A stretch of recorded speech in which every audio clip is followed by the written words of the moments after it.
Quba rayon İcra Hakimiyyətinin başçısı İlqar Mahmudov 1-ci nüqədi kənd inzibati ərazi dairəsinin Qaraçay qəsəbəsində vətəndaşların səyyar qəbulunu keçirib. Qəbulda Quba rayon polis şöbəsinin rəisi, rayon Ağsaqqallar Şurasının sədri, rayonun bütün idarə müəssisə və təşkilatlarının rəhbərləri iştirak edib. Səyyar qəbul zamanı rayon İcra Hakimiyyətinin başçısı tərəfindən Prezident İlham Əliyevin rəhbərliyi ilə respublikamızda sosial-iqtisadi sahədə qazanılan uğurlar, eləcə də rayonda aparılan abadlıq işləri və əhalinin sosial problemlərinin həlli istiqamətində həyata keçirilən tədbirlər barədə qəsəbə sakinləri ətraflı bilgiləndirilib. Vətəndaşlar tərəfindən qaldırılan məsələlərin həlli məqsədi ilə aidiyyatı şəxslərə yerindəcə lazımlı tapşırıqlar verilib. Qəsəbə sakinləri əhalinin problemlərinin həlli istiqamətində həyata keçirilən tədbirlərə, göstərilən diqqətə və qayğıya görə dövlətimizin başçısına öz minnətdarlıqlarını bildiriblər.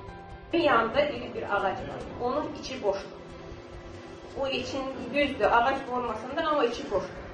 Hər bir ağaca külək olan kimi ya qazanxana üstünə düşəcək, ya da kimisi uşaqların üstünə düşəcək.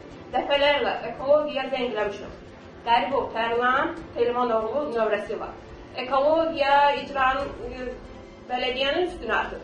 Bələdiyyə isə ekologiyanın üstünə atır. Deyir ki, bizim ixtiyarımız yoxdur. Oraya gelib bir əncam tutsaq yaxşı olar. Yazmışsınız məktub, ekologiya yazmışsınız məktub. Buradan istəsəz bu dəqiqədə gidib müşahidə edə bilərsiniz. İşi yoxdur. Bir de bizə ekologiyadan dedi ki, əgər dedi, zabordan içindəsə direktor ərzə yazmalıdır. Əgər zabordan kənardadsa, deyir ki, o bələdiyyəyə aid. Bələdiyyəyə neçə dəfələrlə demişik. Onlar da bilmirəm də bir uşağın başına düşdüyün ki, sonra gəlib keçəcək. Tamam, baxar, rəsmiyyətə salın, da həqiqətən elədirsə, sabah Allah eləməsin, bir hadisə baş versə kim cavab verməlidir? Düzdür də xanım. Mən bilmirəm, ağacın mütəxəssisi gəlib baxsın, desin ki, həqiqətən götürülməlidir, yoxsa yox. Qəbuldan əvvəl rayon rəhbəri aidiyyatı şəxslərlə birlikdə Qaraçay qəsəbə tam orta məktəbində yaradılmış Şəhidlər Xatirə Güşəsinin qarşısında gül dəstələri düzüb.